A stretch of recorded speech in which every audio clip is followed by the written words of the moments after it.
Good afternoon, everyone, and welcome to our free public lecture this lunchtime. In case anyone is new to the Society, before we begin with the lecture, I'm just going to briefly tell you a little bit about the Society of Antiquaries. The Society was founded in 1707, famously at a meeting in a pub, the Bear Tavern in London, for the purpose of investigating and debating material remains of the past found in Britain. George III awarded us a royal charter in 1751 and charged us with the encouragement, advancement, and furtherance of the study and knowledge of the antiquities and history of this and other countries. Around the same time, we were given rooms in Somerset House, which we shared with the Royal Society, and that allowed us to house and care for a growing library and museum collection and hold meetings for fellows to discuss and debate research into the material past. We moved into our current premises at Burlington House in 1874, where we continue to focus on fellowship, conservation, research, and dissemination of our work. And today, as a registered charity, we remain focused on those core objectives and are committed to sharing our collections and our work with the public, which we do through public lectures like this one today, public tours, exhibitions, scholarly research seminars, and a program of publications. So just a little bit of housekeeping. There will be a question and answer session at the end. And if anyone would like to ask a question, type it into the chat function in Zoom and I will ask them at the end of the lecture. Please try and hold them towards the end of the lecture, if you would, please. So it's my great pleasure to introduce Dr. David Crook FSA, who's going to talk on the Reverend Joseph Hunter FSA and the legend of Robin Hood. David Crook has been a fellow of the Society of Antiquaries of London for nearly 40 years and has had an interest in the legend of the legendary English outlaw Robin Hood during the whole of that time. His working life was spent as one of the last generation of assistant keepers of the public records, mostly at the original Public Record Office building in Chancery Lane, but latterly at the new building by the Thames at Kew. During those years, he came across documents that threw new light on the origins and development of the story of the famous outlaw, which in retirement culminated on a book on the subject published in 2020. Part of it deals with the discovery by one of the first generation of assistant keepers, the Reverend Joseph Hunter, of documents which he thought might have identified the original outlaw and placed him in the reign of Edward II in the 1320s. Hunter's ideas were soon undermined by a great American literary scholar, Francis Child, who concluded that the stories about Robin Hood were the creation of poetical minds, not derived from real historical events. So over to you, David, thank you. And I'm sure you're going to enlighten us further. Thank you. Thank you very much, Heather. Hope everybody can hear what I'm saying. I'd like to begin, first of all, by apologising for the quality of some of the slides. The reason is the current pandemic, as I'm sure you'll understand. And the subject of my talk is a 19th century Presbyterian clergyman from Sheffield, whose portrait by Henry Smith now proudly hangs in the Fellows' Room upstairs in Burlington House, the current home of the Society of Antiquaries of London. And that is where, in normal times, I would be giving this lecture. Sheffield was by 1800 the economic powerhouse of the southern part of the West Riding of Yorkshire. It was in the area which from 1974 was known officially as South Yorkshire, and Joseph Hunter was almost certainly the first to use that term in the title of a book, the first volume of his history of the whole area, published in 1828. By then, he had already become a fellow of the Society of Antiquaries, based at Somerset House, and we can describe him at that point as an established antiquary and record scholar. Later, he became one of the earliest archivists, a keeper and guardian of historical records, and arguably one of the most distinguished, although at that time the term archivist would not have been used to describe him. Hunter was born at Sheffield on the 6th of February 1783, and we have a significant amount of information about his earliest years, beginning with the record of his baptism in the register of the Presbyterian Upper Chapel on Norfolk Street in the centre of the town. You'll see the relevant entry marked by a red arrow. He was the son of Michael and Joseph Hunter, born in a house on the north side of New Church Street, a site now occupied by the town hall.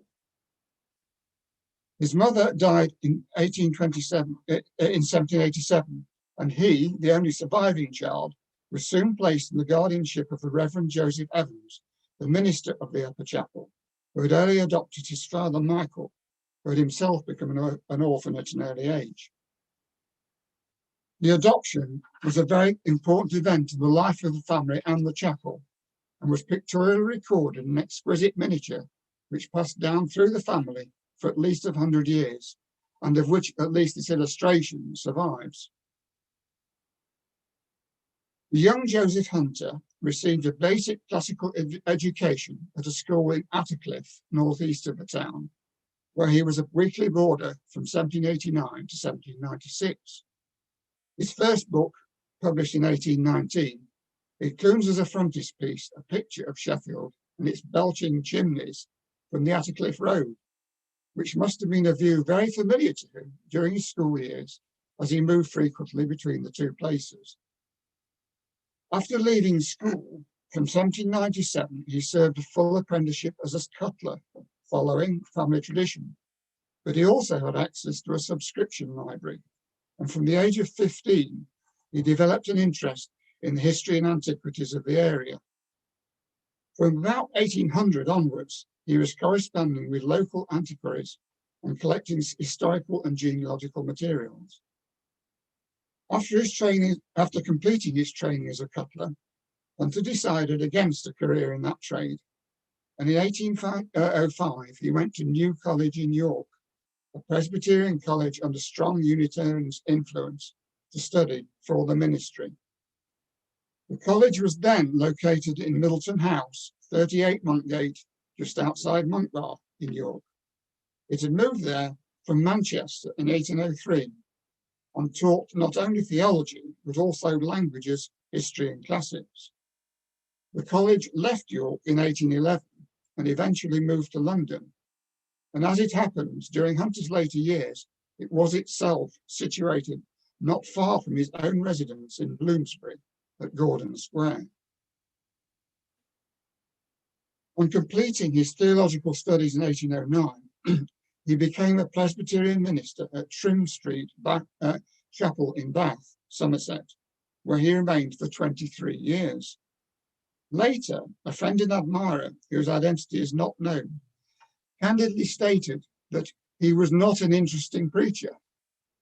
The cautious habit of slow and truthful investigation of facts is inimical to the animation and force required in addressing a public audience on spiritual subjects. These positive qualities were, however, later to make him a very distinguished scholar and archivist. In 1815, he married Mary Haywood, with whom he had 6 children. When not engaged in his current activities and religious activities and family life, he continued his scholarly pursuits. He became a leading member of the Bath Literary and Scientific Institution, founded in 1824, to which he read papers. He also, in the 1820s, became one of the Stourhead Circle of Sir Richard Colt Hall, baronet, antiquarian, and historian of Wiltshire, who held annual meetings of gentlemen scholars from Somerset and Wiltshire in his house at Stourhead in the latter county. Mornings were spent on archaeological expeditions or inspecting the treasures of the museum and library there, and in the evening there was conversation about topics of mutual interest. Hall presented him with this portrait, dated 1829, showing him holding a charter and its seal. By then, he was an accomplished and published antiquary. Despite living in Somerset, Hunter had continued to work on the history and antiquities of southern Yorkshire, visiting the area when he could, and sometimes borrowing Yorkshire manuscripts from their owners. During his holidays, he also visited the British Museum in London and the Bodleian Library at Oxford, where the collections of Roger Dodsworth, the 17th century Yorkshire antiquary, were housed. His work culminated in the publication in 1819 of his History of Sheffield and its neighbouring parishes. Hallamshire, the history and topography of the parish of Sheffield. In 1828 and 1831, it was followed by his two-volume work on the much larger area of the deanery of Doncaster. This one was entitled South Yorkshire, and it served to further enhance his reputation. What he wrote shows that he was well aware of the presence of a Robin Hood legend in his native county. Hallamshire incidentally included both a drawing of Robin Hood's well in Barnsdale and a reference to the nearby Robin Hood stone, although he was the first person known to have confused the two. In the book, he also made his first reference to another Yorkshire place popularly connected with the legend of Robin Hood, on the course of the River Loxley. It rises near the village of Bradfield, he wrote, and flows along a thinly peopled country, which in the memory of man was wholly unenclosed and uncultivated, called Loxley Chase, a district which seems to have the fairest pretensions to be the Loxley of our old ballads, where was born that redoubtable hero Robin Hood. The remains of a house in which it was pretended he was born were formerly pointed out in a small wood in Loxley called Bar Wood, and a well of fine clear water rising near the bed of the river has been called from time immemorial Robin Hood's Well. The supposed connection of the outlaw with the Sheffield area was not new in Hunter's day. In his exact and perfect survey and view of the manor of Sheffield in 1637, John Harrison wrote that Little Hagger's Croft pasture, wherein is the foundation of a house or cottage where Robin Hood was born. What he recorded still has local resonance today. The publication of Hallamshire in 1819 was probably the reason why Hunter was considered suitable to be elected as a Fellow of the Society of Antiquaries, which took place in that year, and he was formally admitted in 1822. He remained a Fellow for the rest of his life, serving as a member of its council 5 times between 1843 and 1855, and as Vice President from 1855 to 1859, 2 years before his death. Until the 1830s, Hunter had made no first-hand use of the records of government departments and courts held in various repositories in London, because, like many other scholars, he found access to them difficult to obtain. In 1833, however, his growing reputation meant that he was appointed as a sub-commissioner of the public records and of the 6th and last of the record commissions set up to preserve them. He therefore left his chapel in Bath and moved to London. There he continued his antiquarian pursuits as a prominent Fellow of the Society of Antiquaries. In his new role, he was in favour of the full publication of the texts of government documents as a means of making the information they contained more accessible to scholars such as himself. He is personally responsible for a number of editions of such records in the original Latin and record type, like the example on the screen at the moment, in some of which he found himself revising for publication unsatisfactory work originally undertaken by other scholars.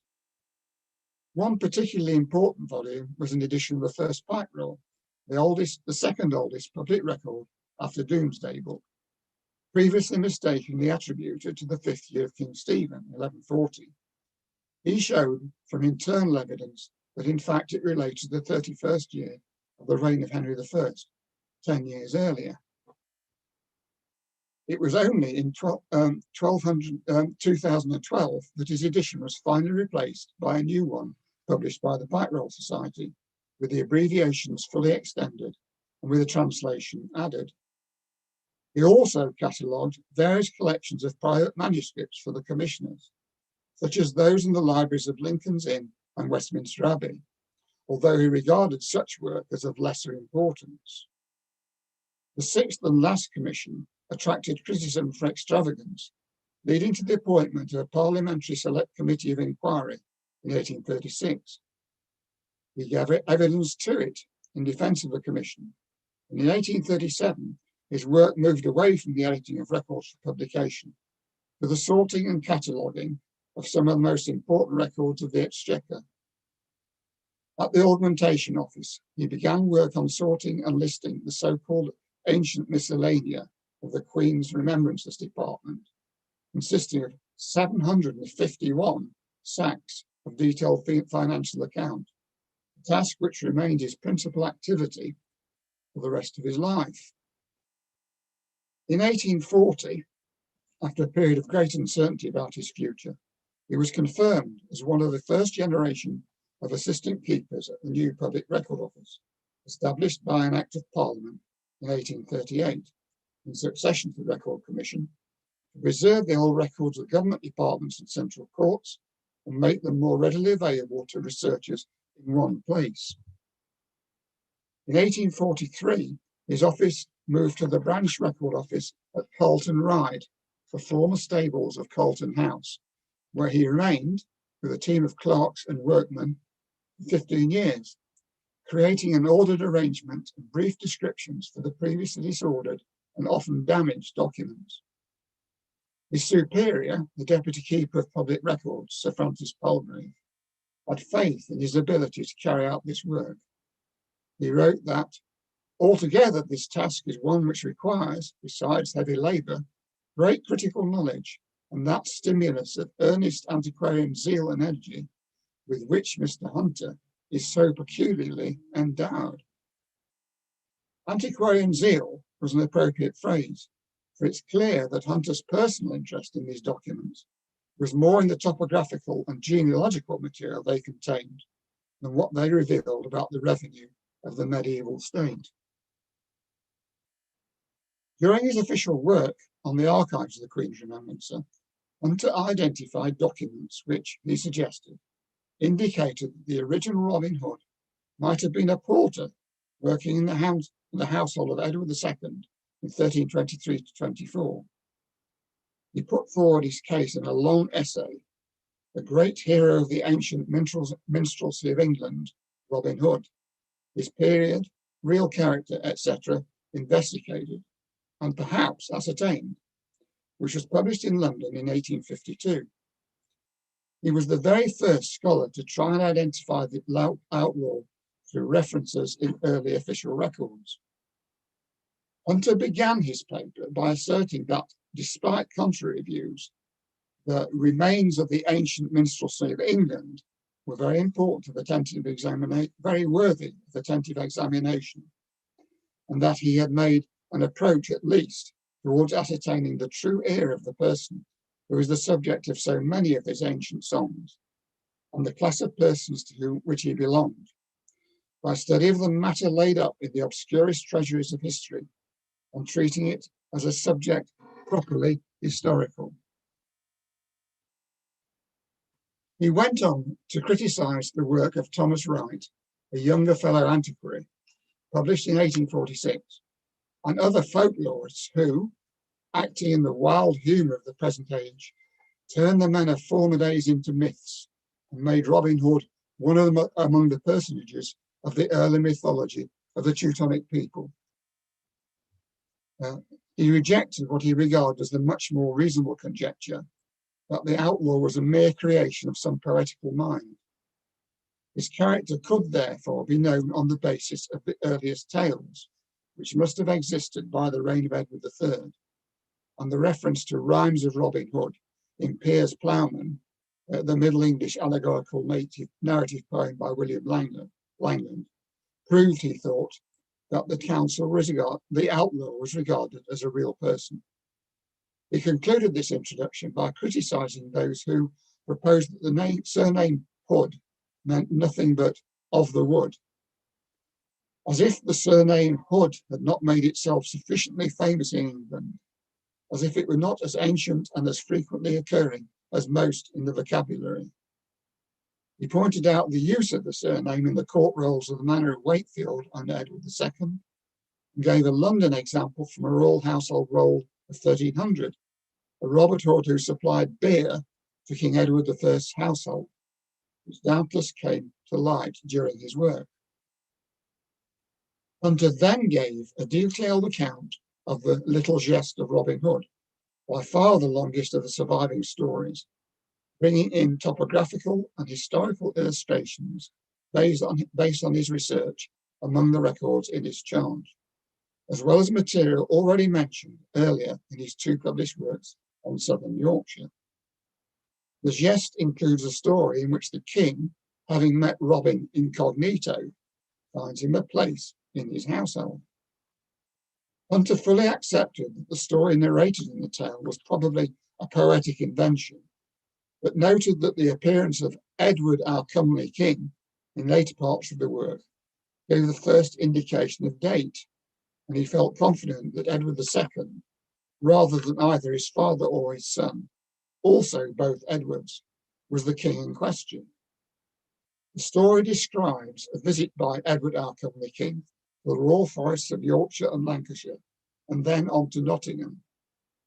Hunter established that this fitted only one known royal progress, that made by Edward II between April and November 1323. He also showed that subsequently, between March and November 1324, a Robin Hood or Robert Hood worked in royal service as one of the porters in his chamber, a department of his household, as recorded in a household account that had been found among the records being sorted at Carlton Ride. Hunter wrote that there is a correspondence in all this between the ballad and the authentic record, which I venture to think is not quite accidental. On the screen is a page of the account recording of the expenses of the king's household during that period. In the account up to this point, a man called Robin Hood, along with 28 others, was paid 3d a day as a porter of the chamber between April and July 1324. An example of a set of payments from 25th November is found on this page, and it's the second set of underlining near the bottom. It reads, to Henry Law, Roger de Mar, Hugh de Greenford, Simon Hood, Robin Hood. Hunter regarded this as a remarkable coincidence between the ballad and the record, hardly to be accounted for by the chance occurrence of two persons of the same name. In August 1324, Robin continued to serve, but then was first denied payment for 8 days for non-attendance. On the 21st of October, he received no pay because of continuing absence, and further deductions followed. According to Hunter, this indicates that he was growing weary of his new mode of life. Finally, on the 22nd of November 1324, his name appears for the last time when it's said that he could not work any longer, and so was given a parting gift of 5 shillings. The second passage underlined in red near the top reads, Robin Hood, Yadis unde porter pro circa il ne poi travailler, de don par commandement, 5 solidos. Robin Hood, formerly a porter of one of our porters, because he can no longer work, of a gift by commandment, 5 shillings. Hunter then moved on to elaborate his contention that these entries had perhaps as much correspondency as we can reasonably expect between the record and the ballad. In the geste, Robin, after serving the king for 15 months, with his money depleted and all his men departed, became melancholy because he had not at court the means of replenishing his exchequer, which a lonely highway through a forest afforded him.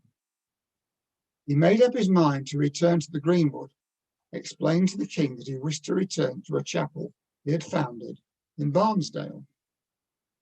By these means, he was again installed head of the outlaws of Barnesdale and Sherwood. He then, according to the geste, lived in the greenwood for another 22 years before being, according to later popular tradition, treacherously bled to death by his kinswoman, Prioress of Kirklees, at the instigation of his enemy and her associate, Sir Roger of Doncaster. Hunter then noted the existence of the alleged Robin Hood's grave at Kirklees and used his expertise on the sources for genealogy of Yorkshire families in a long attempt to identify the prioress mentioned in the jest as Elizabeth de Stainton, who was in office in the mid-14th century and whose buried gravestone had been rediscovered in 1706. He went on to mention the existence of a Robert Hood living in the reign of Edward II, who had been identified in the court rolls of the Manor of Wakefield, not far from Barnesdale, at the time of the rebellion and death of Thomas, Earl of Lancaster in 1322. He suggested that some of Lancaster's followers secreted themselves in woods and fastnesses with which they are well acquainted to avoid punishment. He concluded that Robin Hood was neither a mere poetic conception, a beautiful abstraction of the life of a jovial freebooter living in the woods, nor a Teutonic myth, as suggested by Thomas Wright, but a person who had a veritable existence quite within historic time. Hunter concluded that it appears to me to be, in all likelihood, the outline of his life, some parts of it, however, having a stronger claim upon our belief than other parts. He did not think that there can be so many correspondences between the ballad and the record without something of identity. Such an advocate of popular rights naturally became a favourite of the common people, a hero selected as a subject for their art by the minstrels and songwriters of the time. Hunter's published paper was enthusiastically approved by his fellow antiquary, Mark Anthony Lower of Lewes, elected Fellow in 1852, who wrote to him in November that year, pointing out some further Robin Hood names in 14th century sources. Lower, notable as one of the founders of the Sussex Archaeological Society, subsequently published a dictionary of English family names, in which he asserted under Robin Hood that the Reverend Jos Hunter has triumphantly asserted his existence in real flesh and blood. Also, in a dissertation, The Folk Songs about Robin Hood, published in 1859, the Finnish folklorist Carl Gustaf Estlander gave an interesting account of a meeting that must have taken place in Nottingham shortly after Hunter had published his work. 7 or 8 years ago, he wrote, a great number of scholars assembled for an archaeological meeting in the vicinity of the town, which once witnessed the merry exploits of Robin Hood and his robbers. Naturally, the chairman's seat was occupied by some man of high rank, on this occasion the Duke of Newcastle, who was the most important Nottinghamshire Duke, and in fact the owner of Nottingham Castle. The chief occasion for this meeting was Robin Hood. An important discovery had been made, and the learned assembly was now to deliberate it. The proceedings had been arranged by the untiring Mr. Gutch, that's J.M. Gutch, editor of a popular collection of Robin Hood ballads, who had published his often quoted work some years previously. However, the discovery was not his. It belonged to Mr. Joseph Hunter, who during his search among the old journals in the Exchequer archives had discovered from the rolled-up household accounts of the Plantagenet family that Robin Hood had been a royal servant, porter of the chamber to Edward II, and had received his threepence from the royal treasury for 15 months. This unexpected discovery had brought the learned reporter from his former conviction that Robin Hood flourished around the time of the Battle of Evesham in 1265 to assuming this later date. But the fact is that of all the rulers by the name of Edward, only the second actually visited Sherwood, whence nothing could be more likely than it is exactly he, the least chivalrous of them all, a lonely Highland, who is meant when the song refers to King Edward, who went to Sherwood in the habit of a monk and, after a nice time together with the robber chief, led him to his court, where he says, the song in remarkable agreement with the royal household rolls, rolled a mere 15 months. Hunter continued to work on sorting, classifying and listing his assigned portion of the Exchequer records at Carlton Ride, and the new Public Record Office building on the Rolls Estate in Chancery Lane was at last completed. He moved into it at the end of 1858, Carlton Ride being demolished after he and his assistant left. However, he had already reached the age of 75, and in the event spent little time working there, frequently being absent, probably because he was severely afflicted with gallstones. He must have spent most of his time at 30 Torrington Square, Bloomsbury, incidentally later the home of the poet Christina Rossetti. The plaque on the wall commemorates her, not him. He died in May 1861, only just over a month after being entered in the census return for that year, with his daughter Elizabeth and son Sylvester, described as a barrister, but later become a famous Jesuit priest, also living in the house with 4 female servants. Despite his nonconformity, Hunter was buried in the grounds of the parish church at Ecclesfield, close to his native Sheffield. In 1859, he had written to Alfred Gatty, the rector of Ecclesfield, an admirer of his who later produced a revised edition of his book on Hallamshire. I have sometimes thought that I would like to lie under the shadow of the trees which skirt the northeastern corner of the burial ground, if it were practicable, and if my children did not object. I love the native Solon, perhaps not wisely, but too well. He subsequently called at the vicarage and selected the spot. A solid granite slab with a wrought iron rail covers the tomb and bears a Latin inscription. His role as an assistant keeper in the public record office is Latinized on the 3rd and 4th lines as Unus de Vici Custodibus in Archivis Nostris, one of the assistant keepers in our archives. It's also noteworthy that no mention is made here of his former position as a minister of religion. In the very year of his death, his ideas about the original Robin Hood were savagely criticized by an American scholar over 40 years his junior. The critic in question, Francis James Child, one of the greatest literary scholars of the 19th century, philologist and ballad scholar, he was born in Boston, Massachusetts.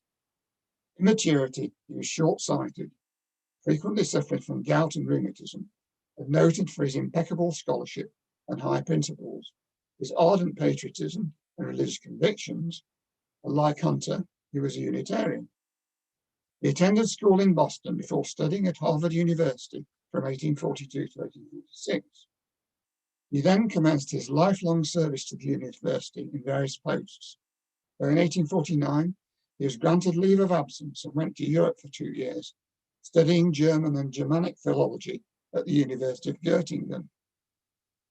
Returning to Harvard in 1851, during the following years, he established himself as a leading authority on early English and Scottish ballads.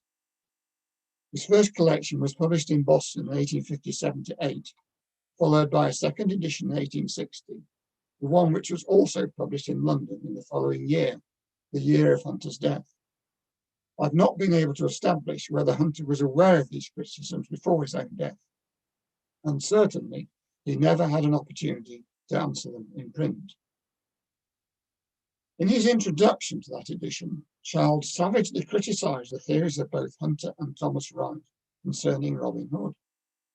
He began by briefly reviewing the early evidence as to the period during which the outlaw was thought to have flourished, given by the early Scottish writers up to the time of the influential academic John Major in the early 16th century, ranging from the reign of Richard I to that of Edward II. Tales certainly existed by the time of the writing of Piers Plowman, which was then thought to date to about 1362, but were at that time not new. He therefore concluded the chroniclers had no other authority for their statements than traditional tales, similar to those that have come down to our own day. His most vehement criticism was reserved for Hunter, whose views accorded a considerable degree of literal credibility to the ballads, and in particular the last 2 fits of the geste, as giving generally accurate count of real events. Hunter had, he wrote, sought to show that real events had been celebrated in popular song, but that it was remarkable that the outlaw had been passed over without one word of notice from any authoritative historian. An even stronger argument, Child thought, was that there was no sign of political animosity in the spirit of the ballads, and Robin loved no man in the world so well as his king. He is neither patriot under ban nor prescribed rebel, but an outlaw deer hunter, and one who adds to deer stealing the irregularity of a genteel highway robber. Child then turned to Hunter's detailed evidence on the appearance of Robin Hood among the household servants of Edward II in 1324. He regarded it as a coincidence depending on the rarity of the name, but at the same time pointed out that by that time the surname Hood was a well-established hereditary surname among the less exalted members of society, frequently found in published government records, while Robert was a common Christian name. The two were often combined, and Child supplied 6 known examples from the years between 1300 and 1337, while at the same time mocking Hunter's credulity. That Robin was an ordinary Christian name requires no proof. If it was, the combination of Robert Hood must have been frequent also. We have taken no extraordinary pains to hunt up this confirmation. Really, the matter is altogether too trivial to justify the expense of time. In a note, he joked that with a little more rummaging of old account books, we shall be able to comprehend all vagrant men. It is a pity that the Sheriff of Nottingham could not have availed himself of the services of our detective. The sagacity that identified the porter might easily, we imagine, have unmasked the potter. That is a reference to another of the early tales, Robin Hood and the Potter. He went on to criticise what he regarded as the absurdities that derive from this supposition, that the king should pardon such a long-term offender and receive him into his court, and that such a daring criminal should consent to be enrolled among royal flunkies for 3d a day. The archer, who was said to have gone on to spend a further 22 years in the forest after leaving the court, could not have been the porter, who was worn out in less than 2 years and discharged as a superannuated lackey. Moving on, Child argued that the story of King Edward and the outlaw in the jest was not historical, just one form of a multiform legend of a royal person incognito meeting a lesser person, such as, in other known tales, a shepherd or a hermit, personages being varied for the sake of novelty. The name of a recent or reigning monarch was then substituted as it took the fancy of the storyteller. Having thus denied the historicity of the outlaw, Child considered the idea that his name was a corruption of Robert of the Wood, a notion that was not merely an idle fancy, or even identical with the god Woden, as suggested by a German scholar. Thomas Wright's view that he was a product of early Teutonic mythology he thought worthy of respectful consideration, and he gave a lengthy account of the May Games of the late 15th and 16th centuries, including the role of Robin Hood in them, drawing on German as well as English material. Like Wright, Child referred to the landscape features of England, whose names alluded to the outlaw, but disputed his interpretation of their significance. Nothing is more deceptive than popular legends, which have no claim to antiquity at all. They do not go beyond the ballads. They are palpably of subsequent and comparatively recent origin. It was absolutely impossible that they should arise while Robin Hood was a living reality to the people. He could not resist a final jibe against Hunter. This trick of naming must have begun in the decline of his fame, and his existence was just not doubted, not elaborately maintained by learned historians and antiquarians deeply read in the public records. Child's continuation of his work was, however, delayed for more than a decade by the American Civil War, during which he wrote political articles and pamphlets and prepared collections of patriotic war songs and religious poems. Subsequently, in 1876, he became Harvard's first professor of English and was able to pursue his particular interests more fully in research and teaching. When he began to prepare the final version of his monumental ballad collection, his intention was to include every obtainable version of every extant English or Scottish ballad, with the fullest possible discussion of related songs or stories in the popular literature of all nations. Robin Hood ballads were published in 1889. He wrote individual introductions to each ballad, giving either additional comments or material revisions of those of the 1861 edition. The amount of editorial historical apparatus was considerably increased with more expansive footnotes. This time, he was able to include Robin Hood and Guy of Gisborne, the latest early Robin Hood story to be identified, because the so-called Percy Folio, which included it, had become available at the British Museum Reading Room in 1867, after being in private hands for 100 years.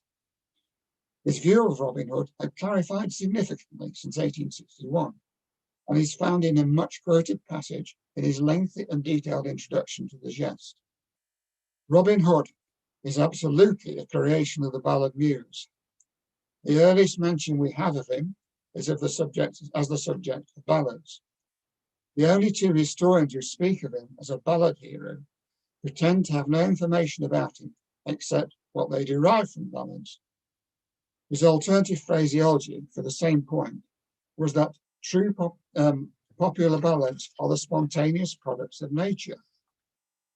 Child's view of the outlaw was that, socially speaking, he is a yeoman and is courteous, religious, respectful of women, a friend of poor men generally, hates the senior clergy and loves the king, even though he poaches his deer. He's a kind of royal dignity of princely grace, although it is significantly debased in the later ballads. He concluded that, I cannot admit that even a shadow of a case has been made out by those who would attach a mythical character to Robin Hood. He also took the opportunity to make a few additional jibes at the now long dead hunter's attempt to identify the outlaw, writing that he could have identified Pygmalion and Quinapalus. These are two enigmatic characters mentioned in Shakespeare's Twelfth Night, if he had given his mind to it, and remarked that to detect a remarkable coincidence between the ballad and the record requires not only a theoretical possession, but an uncommon insensibility to the ludicrous. Taking things with entire seriousness, there is no correspondence between the ballad and the record other than this, that Robin Hood, who is in the king's service, leaves it, in the one instance deserting, and in the other being displaced. Child's conclusion eventually became the orthodox view of Robin Hood amongst literary scholars. Hunter's historical approach, searching for evidence indicating the existence of an original individual bearing the name of the outlaw in the records of medieval government and administration, receded in the wake of Child's criticisms.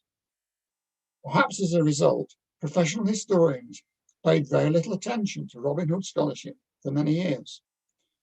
During the decades following Hunter's death in 1861, there was significant development in his study of history in English universities as it became more specialised and more clearly distinguished from other subjects, including literature.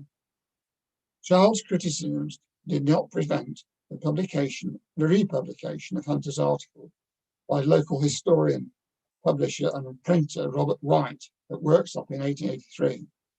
But during the 19th and 20th centuries, during the 19th and first half of the 20th century, academic historians were largely uninterested in Robin Hood and made no mention of him, although in general histories they sometimes felt obliged to do so.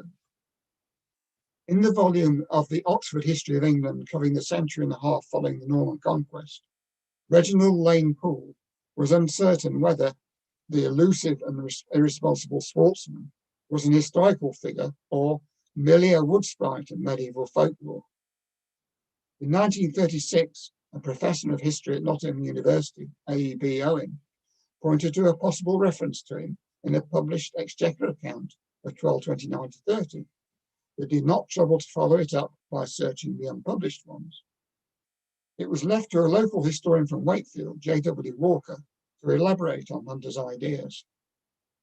In 1944, Walker published a long article in the Yorkshire Archaeological Journal, later developed into a book, The True History of Robin Hood, published in 1952. Among other things, Walker thought he'd ascertained from wardrobe books in the Public Record Office surviving from the 5 years before the date of the one used by him, that the Robin Hood who was employed by the king in 1324 did not work for him in those years, so that he could not have been pensioned off for being worn out, unable to further perform his duties. He even managed to persuade the Oxford Regis professor, Sir Maurice Powick, that he could probably identify the original Robin Hood. Powick wrote, "I think your identification will be regarded as not merely very probable, but proved. I do think you have made Hunter's suggestion more likely than any other." Walker was followed by Valentine Harris, who first published The Truth About Robin Hood in 1951. His book subsequently went through many editions, the last being published in the heart of the Robin Hood country, Mansfield, in 1973. Harris claimed to have made new discoveries about the characters in the earliest Robin Hood ballads, which vindicated Hunter's belief that he was a real historical figure. The search for an original outlaw and study of his possible significance was, however, soon afterwards to pass from amateur enthusiasts like Walker and Harris to professional historians in a university setting, as the higher education sector expanded greatly in the 1960s. The new interest in it originated in dispute about the social significance of the legend and its audience, which developed between historians of a conservative outlook and others more sympathetic to Marxist interpretations, but which, among other things, created a renewed search for its historical origins in the 1970s and subsequently. One important contribution to the debate about the historicity of the outlaw legend was an article by the Oxford historian John Madicott, published in 1978. He reinforced the focus on the first half of the 14th century by very plausible suggestions, based mainly on court records, as to the real identities of several of the incidental characters who appear in the Little Jest of Robin Hood and their activities in the 1330s and 1340s. However, he had no suggestion to make as to the possible original of the outlaw himself.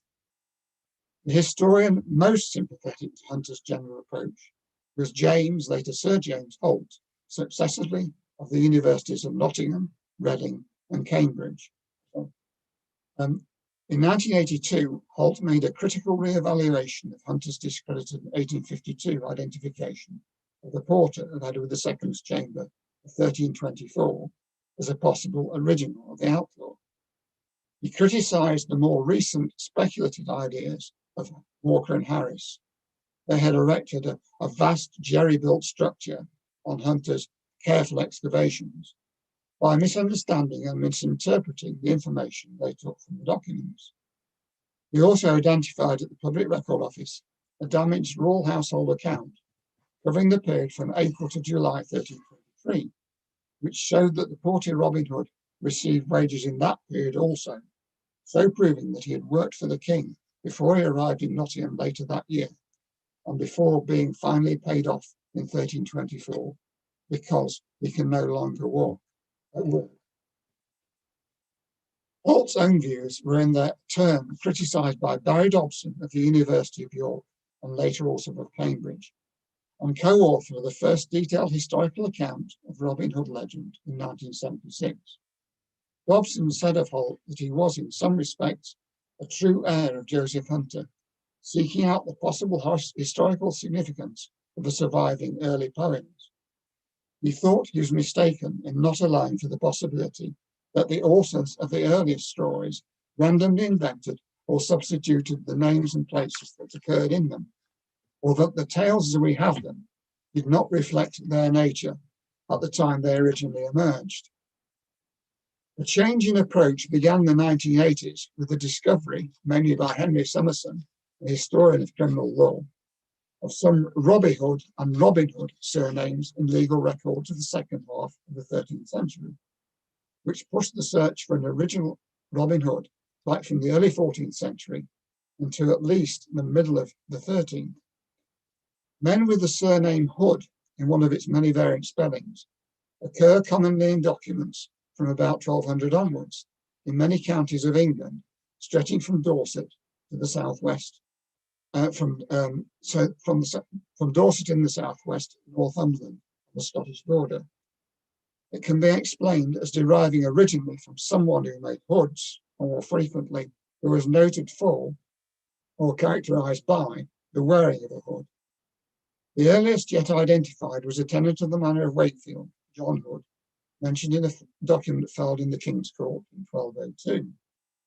The first known Robert or Robin Hood was a Norfolk villain who was the subject of an agreement made before Royal Justice of Assize in 1203, whereby he, his family, and his tenement were sold for a payment of 5 marks.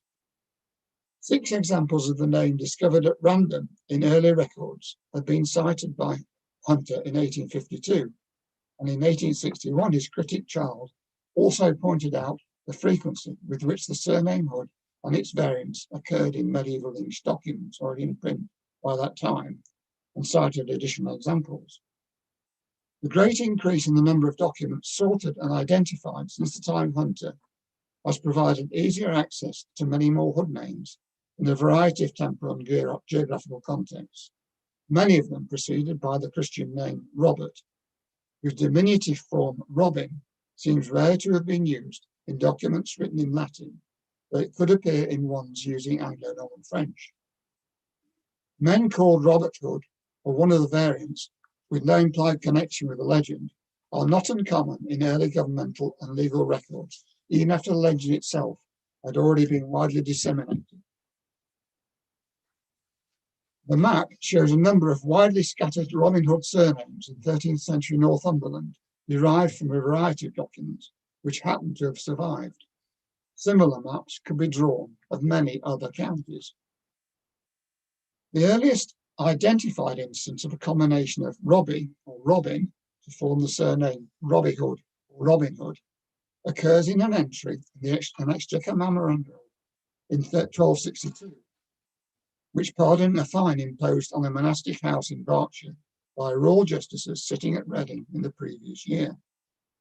The offence that had been committed had been the illegal seizure of the property of a fugitive called William Robbie Hood.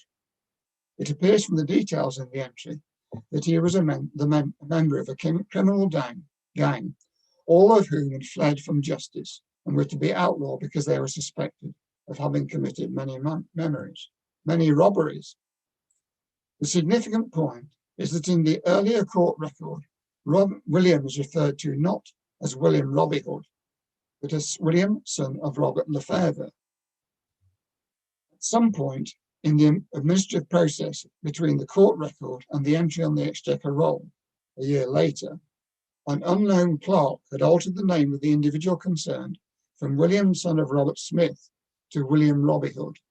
And you will see that the name is underlined near the top in red. It seems certain that he knew something of the legend of Robin Hood in whatever form it existed at that date. What did he know about Robin Hood? According to James Holt, it must have been more than a simple criminal reputation, because such can hardly exist without an accompanying legend.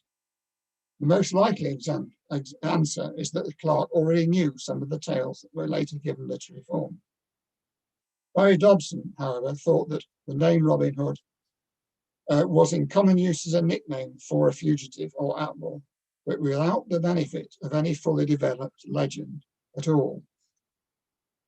A number of other Robbie Hood or Robin Hood surnames, in which there's no evidence of an alternative name for the same individual, have been found in records dated before 1300 and beginning in 1272.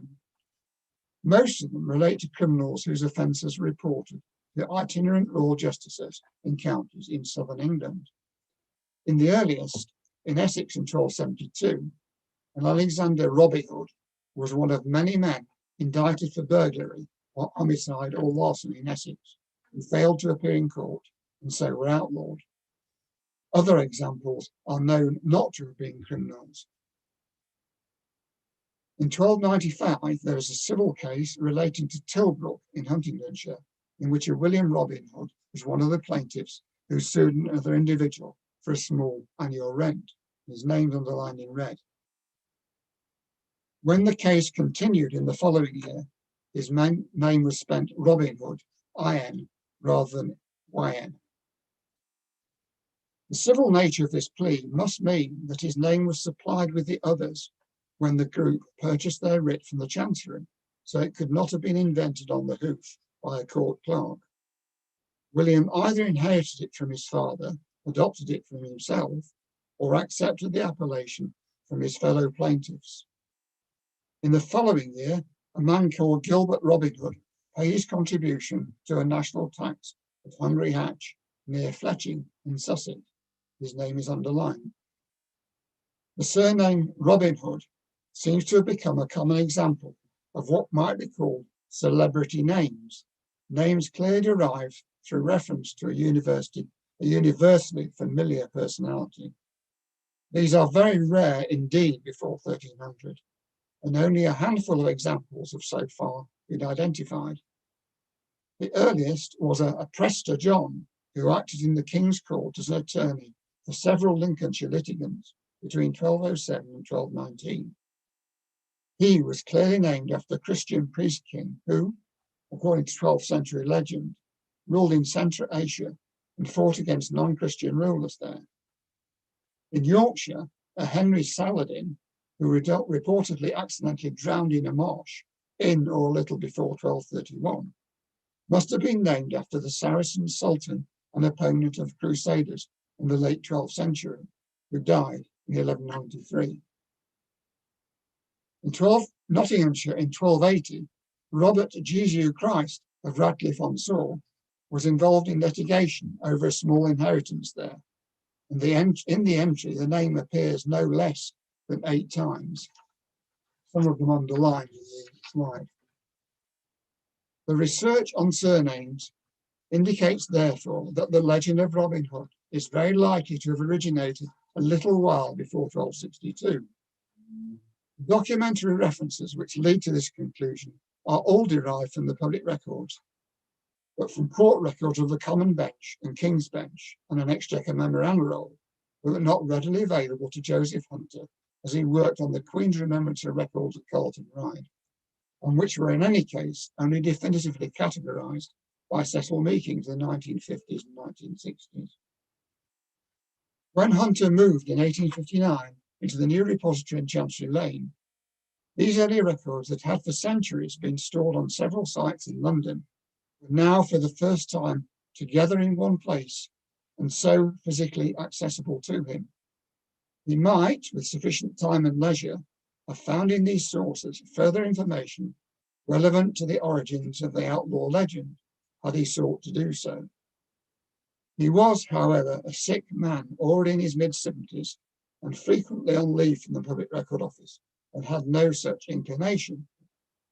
At an early stage in the sorting, cataloguing and publication of the vast treasures of the archives of the Queen's Remembrance, in which he was so deeply involved, Hunter had enthusiastically seized upon a small group of suggestive and intriguing references to a man with the right name that he chanced to find in a royal household account during the course of his daily work. From them, with the account in the geste of a visit by King Edward to Nottingham, he built a tentative and circumstantial theory which led him to think that he might have identified the original Robin Hood. He soon suffered the consequences of his temerity. Today, after only over 150 years of further work by his successors, he would not have been so precipitate.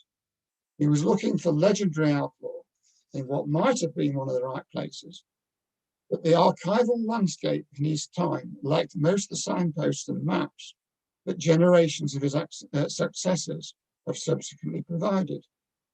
Now also, thanks to tremendous efforts of Robert Palmer over the last 2 decades, there's a website providing millions of digital images, medieval documents held in the National Archives that can be studied at any time, anywhere in the world. Hunter's ideas, initially received with interest among fellow antiquaries, were within a decade savagely criticised and ridiculed, and this had the long-term effect of discouraging others who might have been tempted to undertake further research into the subject in documentary sources. The dictum of Francis Child, Hunter's articulate and expert critic, that the outlaw and his legend were absolutely the creation of the ballad muse, therefore became, and in many quarters remains today, the received wisdom on the matter. Nevertheless, the possibility that the legend ultimately derived from the criminal activities of a real outlaw, famous in his own time and region, but who chanced not to be mentioned by any contemporary historian, now seems more likely than it ever has before. If the ballad muse is to continue in its proposed role as the only begetter of the outlaw legend, the original musing and some of the activities of the candidate would have to have taken place at some time earlier than the year 1262. The fascinating search for the real identity of the famous outlaw is, however, another story for another day. Thank you for listening. Thank you very much, David. Goodness me, there was a lot of research there. That's fantastic. Thank you very much. We've actually just gone over 2 o'clock, so some people might have to get back to work or whatever. But I do have one question right away from Rosemary Hill. And she wanted to know, how much did Child and Hunter add to the sources identified by Ritson? Considerably. Hunter was the first person to use public records to find the sources of the legend. And Child carried much more full research, much more scientific research into the records and the tales. And what he found was, for instance, there were tales that he knew about that Ritson didn't. So Ritson was a predecessor, a great predecessor, but one far less scientific in his approach. Thank you. And Henrik Yale Nielsen says, excellent lecture. Little John was in royal employ as a sailor during the time of the Robin Hood discovered by Hunter. Is there any evidence in the records that the two ever met? No. Can't have Robin Hood without Little John, I suppose. No, fair enough. That's the serious answer. Okay. And from Will Hoff, why do you think it is that there's a 200-year gap between the earliest visible formation of a shared tradition for Robin Hood and 1262 and the first extant appearance of Robin Hood, the Robin Hood tale, Robin Hood and the Monk in 1465? Well, I think the simple answer is that people who'd heard stories in pubs didn't write down what they'd heard and pass it on to their successors, but they probably couldn't write and they probably couldn't read. Mm-hmm. That's a simple answer. I mean, it's a lot more complicated than that. Yeah, no, fair enough. Yeah. And from Caroline Shenton, hello, David. Thank you for a great talk. I think you yourself found an acrostic rhyme mentioning Robin Hood in, I think, in the Exchequer records. What date was that? I think, is that the one in 1262 that I mentioned? I'm not sure, actually. Sorry, Carol. Yeah, no, fair enough. And Penny Copeland says, thank you for a very interesting talk. Fantastic. That's all we have at the moment. I think, if you don't mind, we probably ought to leave it there as we've gone slightly over time. But thank you so much. That was absolutely fascinating. And you've obviously done a huge amount of research on the subject. So thank you for the lecture. I've just got 1 or 2 announcements to make before we go. Our next evening lecture is this Thursday on the 11th of March at 5 p.m. and it's on Anglo-Saxon hydraulic engineering in the Fens by Professor Michael Chisholm FSA. And our next public lecture, lunchtime lecture, is on Tuesday, the 13th of April at 1 p.m. And the title is Exploring the Easter, Shifting Baselines and Changing Perceptions of Cultural and Biological Aliens by Dr. Naomi Sykes, FSA. And don't forget, our full spring event program is live on our website and bookings are open. And all our events are free and open for anyone to join. And you can sign up to Salon, which is our fortnightly e-newsletter, through the website, where you can find more information on upcoming events at the Society and news from the heritage sector. Thank you very much. And thanks again to David. Lots of people coming in to say thank you very much for a fantastic talk. So Thank you all very much for the appreciation. Thank you. Thank you.